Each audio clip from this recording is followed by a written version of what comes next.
Ideal transformer has the following property.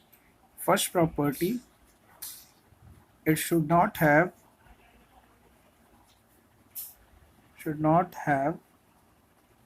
any electrical or mechanical losses. Second, all the flux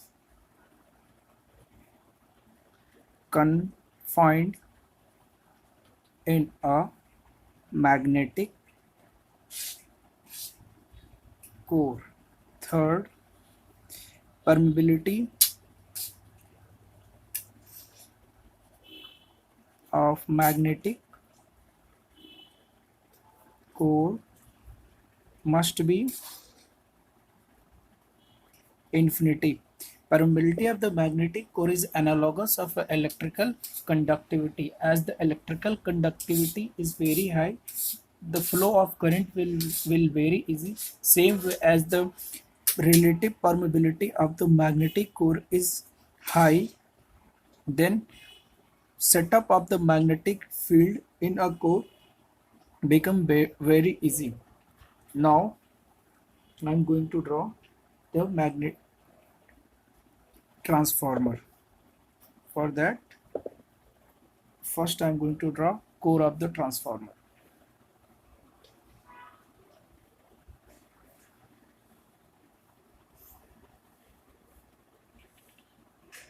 Now concentrate here. This is the important point. How the electrical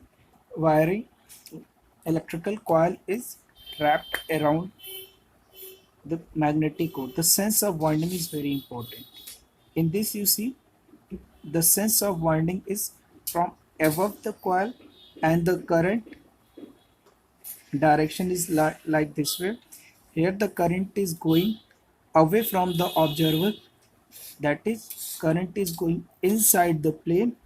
Here the current is coming towards the observer, that is coming out of the plane.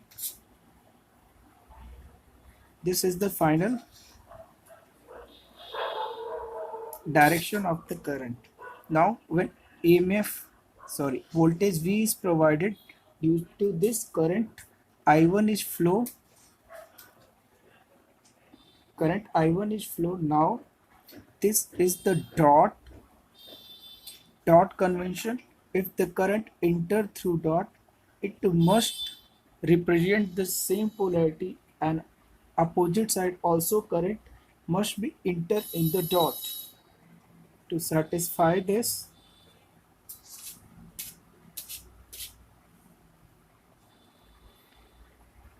we make a dot here and direction of the current like this way.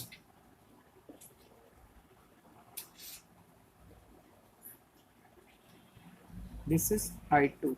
Main I2 will be this way. Then this will satisfy. If we take this one, it will satisfy the Lenz law, and in the equation we have to formula E equal to minus and d phi by dt. When this current are in the consideration, when this is a consideration this type, then this formula will be E equal to n d phi by dt. Now come to the next point. Since the ideal transformer has zero primary and zero secondary impedance, the voltage induced in E1 is equal to the V1 applied voltage. This is the first point of an ideal transformer. Now, when similarly the secondary voltage V2 is equal to the E2, because there is no losses in this. Now, the current I1 is drawn from the supply is just sufficient to produce the mutual flux phi m. This current I1 is just sufficient to produce mutual flux phi m and required magnetic force N1 I1. Now come to the next point.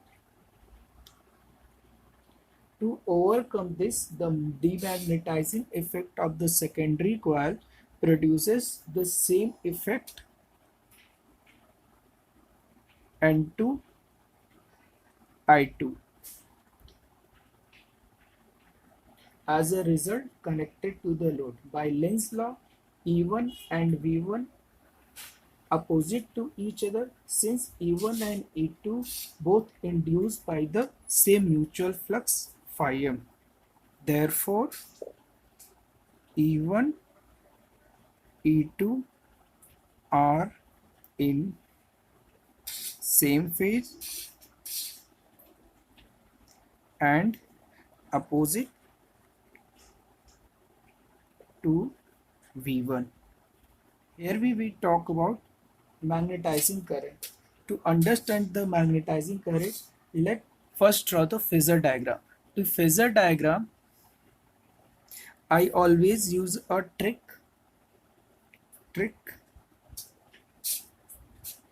The common quantity in electrical engineering, I always take the reference phasor. Here is the common quantity is mutual flux phi m. Therefore, I am choosing this as a reference. Now, phi m taken as a reference. Taking this reference, we know induced EMF E1 is 90-degree lag to phi m, and this is due to this same phi m by the mutual induction. E2 will set up, therefore E2 will be in phase with E1.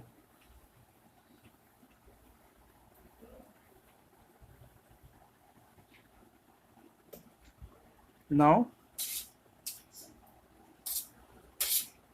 E2 equal to V2 and E1 equal to V1, because there is no any loss in the transformer, but V1 is opposite to of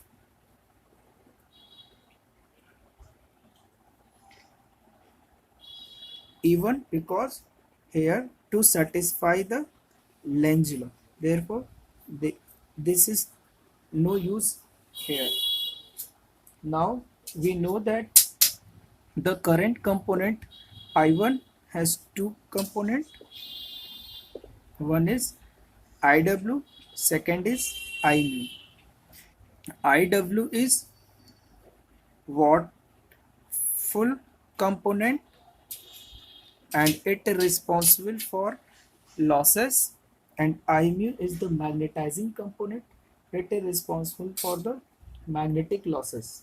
Now we know the here all the losses are considered zero, therefore this quantity will be zero. Now this is in phase with phi m, because this is magnetic component.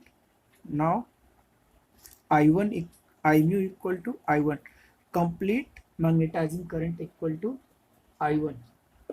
Now by the transformation ratio, we know transformation ratio A equal to N1 upon N2 equal to E1 upon E2 equal to V1 upon V2 equal to I2 upon I1. From this N1 I1 equal to N2 I2. This is the MMF induced in primary side. This is MF induced in secondary side. Because there is a no loss, therefore these two quantities are equal, and this is represented by S1 and this is represented by S2.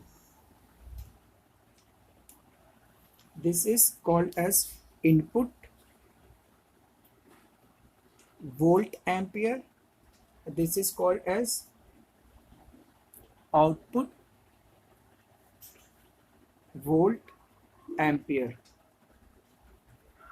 This may be written by simply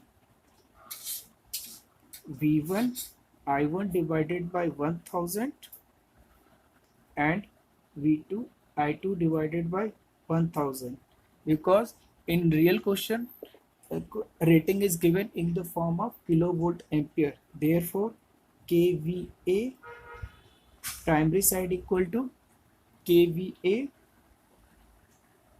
secondary side.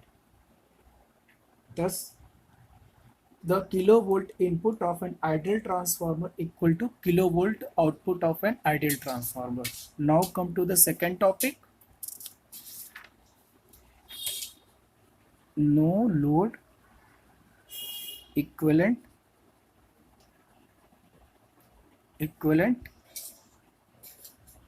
circuit diagram of transformer. Why I am going to tell you no load equivalent circuit diagram of a transformer? Because when we study efficiency and voltage regulation, at that time we required constant losses. They are iron loss. To calculate that, we have to perform open circuit test. In open circuit test, we found no load circuit parameter.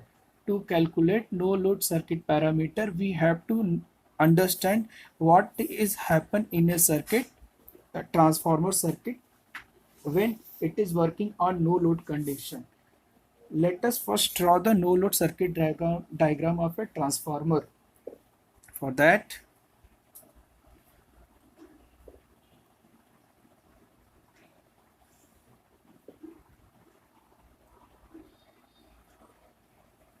this is the secondary side.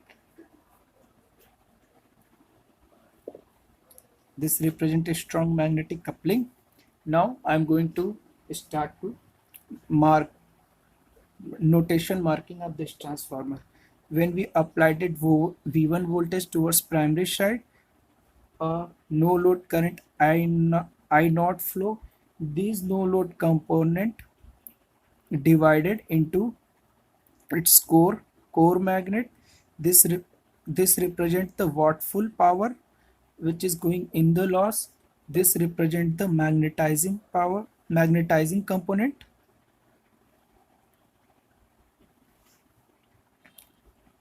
It connected in parallel to the voltage. Now the I naught current is divided into two parts, IW and I mu. Due to this no load current, a EMF E1 is induced towards the primary side. This is the strong electromagnetic coupling. Now E2 voltage is induced in secondary side.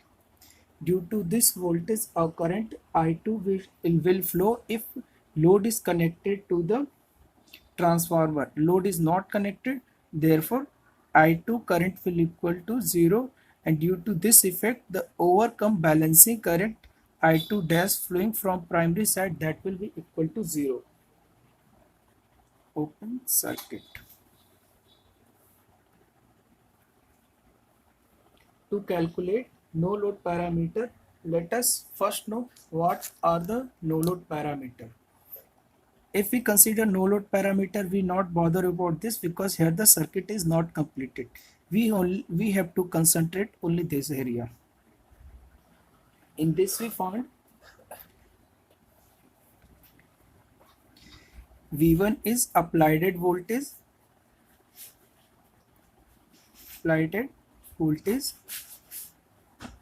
primary side. I naught is the no load current.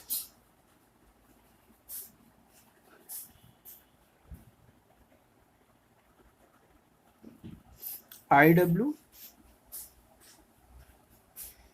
watt full current, or the current which is responsible for the loss. Now next, I mu magnetizing current.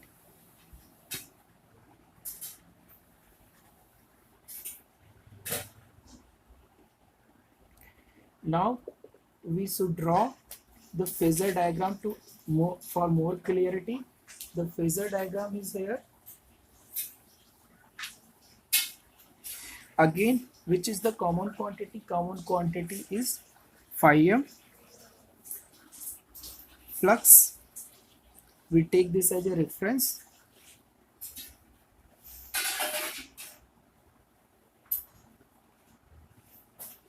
This is phi m. We applied phi to this voltage, sinusoidal flux phi m sin omega t set up towards primary side. Due to this, E1 EMF is induced towards primary. This value equal to Em sin omega t minus pi by 2. Due to the mutual inductance, and EMF E2 is induced toward the secondary side, that will equal to Em2 sin omega t minus pi by 2. There is a no loss because the it is not connected to the load. That's why E1 and E2 are equal losses.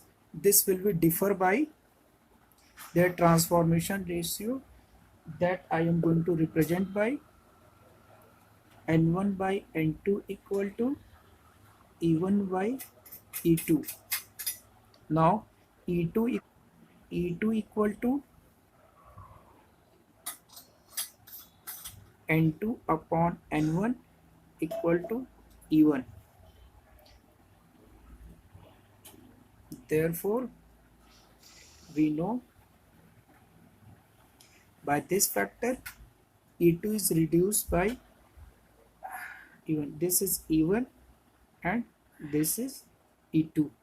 Both are in same phase.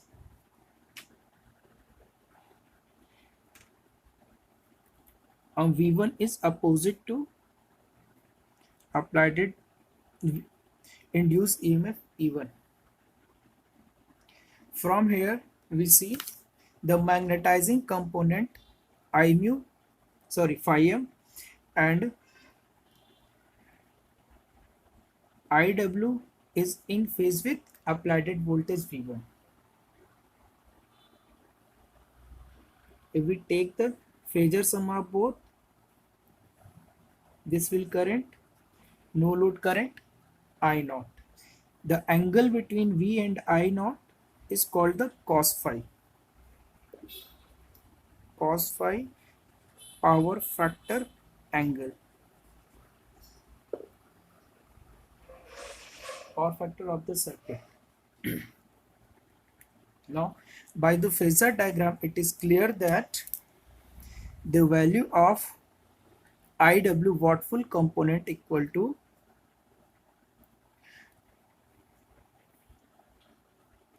I0 cos phi, I mu magnetizing component equal to I0 sin phi. This is the phasor sum of I mu and I0. Their value will be IW whole square plus I mu whole square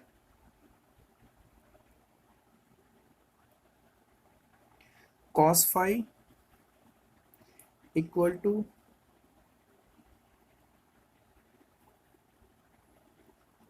opposite I0. Now the core loss component equal to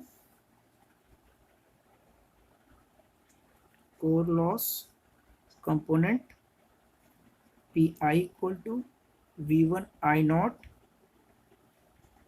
cos phi, or we can say that V1 IW equal to W. This is wattmeter reading. Wattmeter reading, or directly we can say core loss component. Magnetizing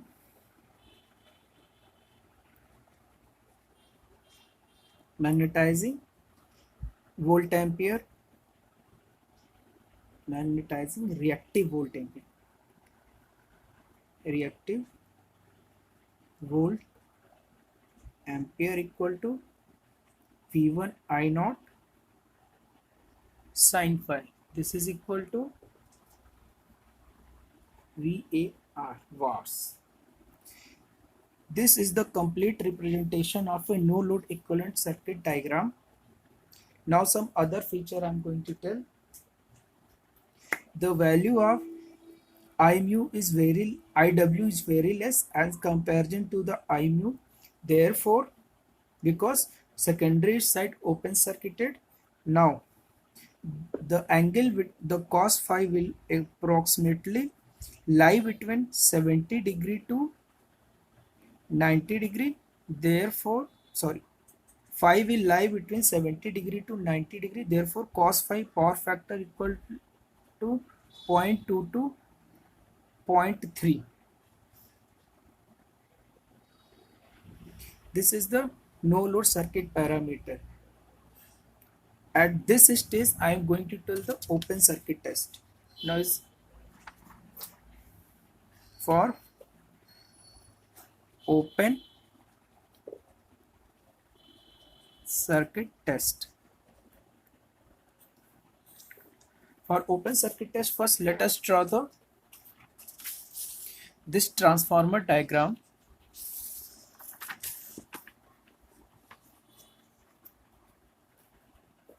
This is the transformer in which we have to perform open circuit test.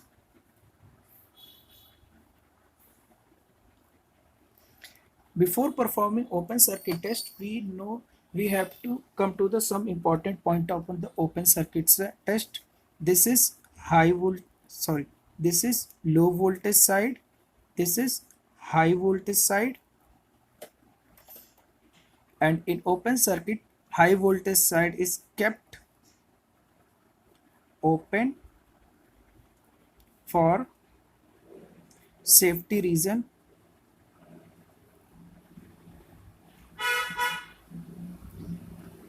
Now come to the this side, low voltage side. Low voltage side, we have three instrument to measure: ammeter measure no load current I naught,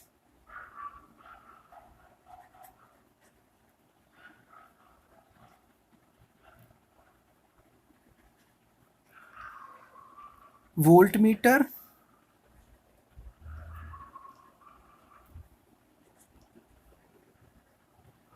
rated primary bracket में low voltage, watt metre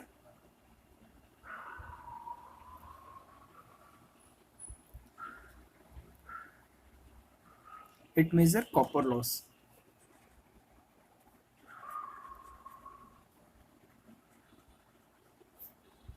We applied it rated voltage V1, and due to this EMF E1 is induced towards primary side. Here is the strong electromagnetic coupling. Due to this strong electromagnetic, E2 will induce towards secondary side. This is open circuit, therefore nothing is, no meaning of talking about all this. Now in laboratory we found three things: ammeter, voltmeter, and wattmeter. By using this, we have to calculate these no load circuit parameter. Then we start from calculating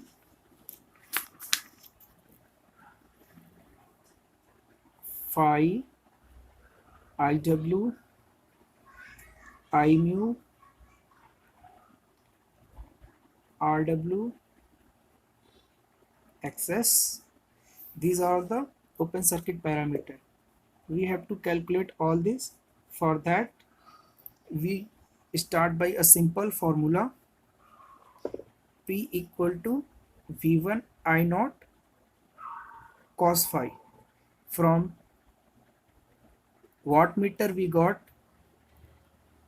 iron loss, from voltmeter we got V1, from ammeter we got I naught. By this we found cos phi. Cos phi equal to P divided by V1 I naught. Then phi equal to cos inverse of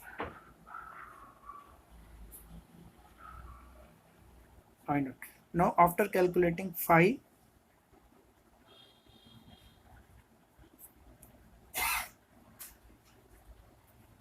we calculate cos phi, and we know that by phasor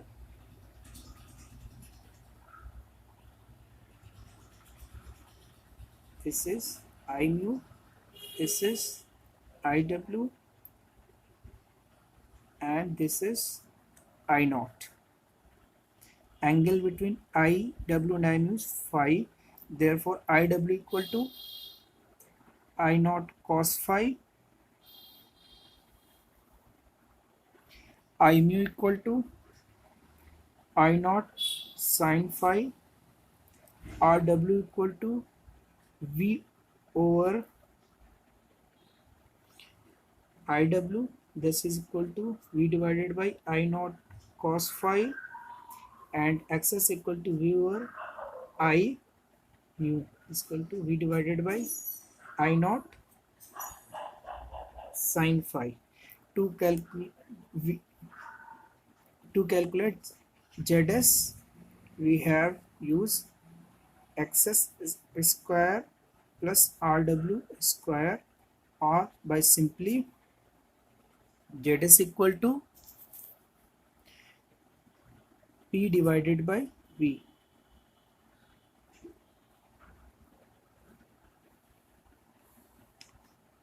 This is the open circuit parameter we have to calculate in transformer by using open circuit test.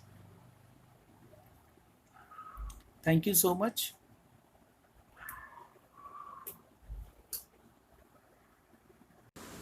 Thank you so much for being attentive throughout the lecture. Please like, share, and subscribe my channel. Still, if you have any query, please ask in comment below. Heartily thank you in advance for sharing this video to your college friend and other student who preparing for engineering level competitive exam. Thank you so much.